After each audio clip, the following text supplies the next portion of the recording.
Next, government inherits 71.5 trillion naira debt and liabilities after May 29th. Welcome to the news and please subscribe to our channel. To get notified when we post hot juicy news update, please click on the notification bell. Barely 6 months to the end of the President Muhammadu Buhari's administration, the federal government total debts and other financial liabilities have reached 71.46 trillion naira.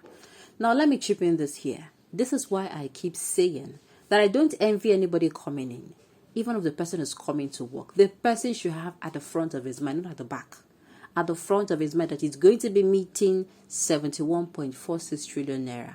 So that if you are promising heaven and earth, you will know that you have debts to pay. Do you know in detail, please?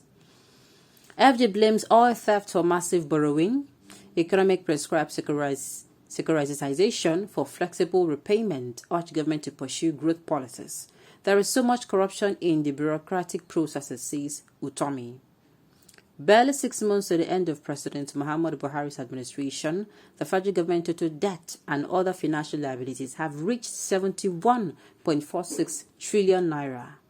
The figure does not even include undocumented contingent liability to university lecturers, public school teachers, and other public employees to whom government is indebted. Analysts say these undocumented liabilities could run into several trillions. The figures also exclude other impending financial liabilities to non-lending bilateral and multilateral institutions. This includes regional and global institutions the country subscribes to as a member. While the traditional debt stock of a central government has ballooned from less than 10 trillion naira as of June 2015, a month into the current administration, to 35.7 trillion in June 2022. The federal government has revealed that its debt obligations to road contractors are about 11.16 trillion naira.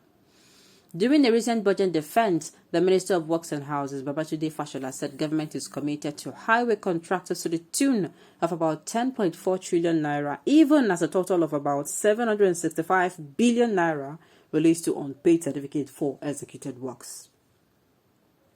Of Nigeria's documented 42.8 trillion foreign debt as of June, the federal government obligation stood at 35.7 trillion naira.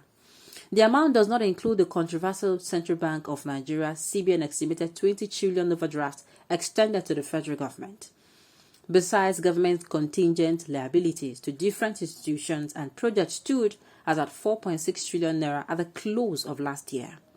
The figure is projected to reach 4.98 trillion naira by December and jump by as much as 50% to 7.52 trillion naira next year, when the current administration is due to hand over. The Guardian has reported that items and organizations on the contingent liability list are Nigeria Mortgage Refinance Company PLC, Nigeria Ports Authority, Lekki Deep Sea Port, Pension Arrears, NNPC, AKK Gas Pipeline Project, among others. The liabilities, interestingly, do not capture dues to the Nigerian Union of Teachers, NUT, Academic Staff Union of Universities, ASU, and several other labor groups. Obligations relating to the country's ongoing bilateral and multilateral financial commitment are also not captured. These categories, according to Prof. Godwin Owo, an economist and debt management consultant, add to the country's real debt. Effectively, President Buhari's administration will be passing well over 72 trillion naira in debt and contingencies to a new administration in May next year. Other officially undocumented figures, when added, will push the sovereign debt towards 100 trillion naira. Apart from concerns about the cost of servicing the bloated CBN overdraft, stakeholders are worried about government silence on how it intends to liquidate the supposed short-term facility. Last year, the Debt Management Office, DMO, said the facility will be converted to a 30-year instrument. This was to be done in line with the debt management strategy of the administration, which lends towards long-term maturing. The Minister of Finance, Budget and National Planning, Zainab Ahmed, followed up with confirmation of the securitization plan, but it drew a shocked reaction from the experts who warned that the plan was alien to ways and means, W&M management, and runs foul of the CBN Act. Section 38 of the CBN Act says the Apex Bank could not extend overdraft to the federal government to tackle a temporary shortfall in revenue. It, however, states that any outstanding overdraft shall not exceed 5% of the previous year's actual revenue of government.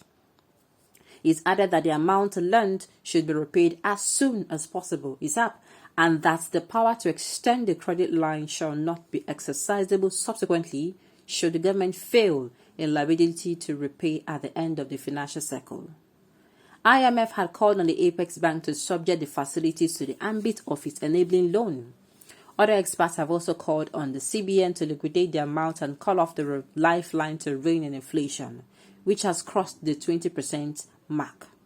The federal government at the weekend blamed its patron for borrowings on oil theft. This might not be unconnected to the recent advice given to government by the DMO Debt Management Office as regards massive borrowing. The DMO Director General Patience Oniha, at a workshop for senators and House of Representatives on Thursday, said revenue growth should be accelerated and loans obtained should be invested in revenue-generating infrastructure to service debt. She also advised the government to prioritize revenue generation other than increased borrowing. But the Minister of Labour and Employment, Dr. Chris Ngige, who spoke at the 8th meeting of the National Employment Council in Abuja, said oil theft forced the current administration to resort to borrowing. Nigeria has been unable to meet up with the OPEC product quota as a result of unprecedented theft in the oil sector. This development, according to Ngigi, has continued to hamper efforts of government towards providing necessary social services to the country's teeming youthful population. I can go on and on. We no go finish this document. Now, I am so angry as I'm reading this that they are coming out to tell us, they are blaming the borrowing, the massive borrowing on the oil theft. Really?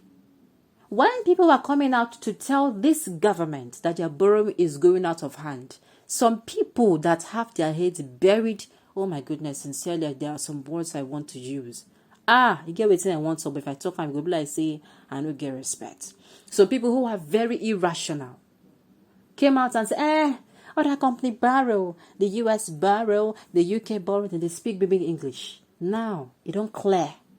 Now look at the debt, 100 trillion naira. Without anything to service the debt. I am watching people who are going to be voting this APC government in. Oh my goodness, I am watching them. Posterity will not be kind to you, not just you. 5 generations will follow you. If you like, no use your brain this election. Now inside this country, especially if you are like me that do not have a dual citizenship. Now here we did, now here we gather did. Nobody everybody go jackpot. We go here, they here. So if you like, do not vote wisely. We need somebody who can rescue this country, who will come in and start working, because I'm saying in the next 8 years, free. We need people who are intentional about saving this country. Else, this country, I don't think there'll be a Nigeria country. As in, if you don't get somebody who is intentional about making Nigeria work again. Okay, on those notes, we have come to the end of the news. We say thank you for tuning in to listen. Until I come your way next time.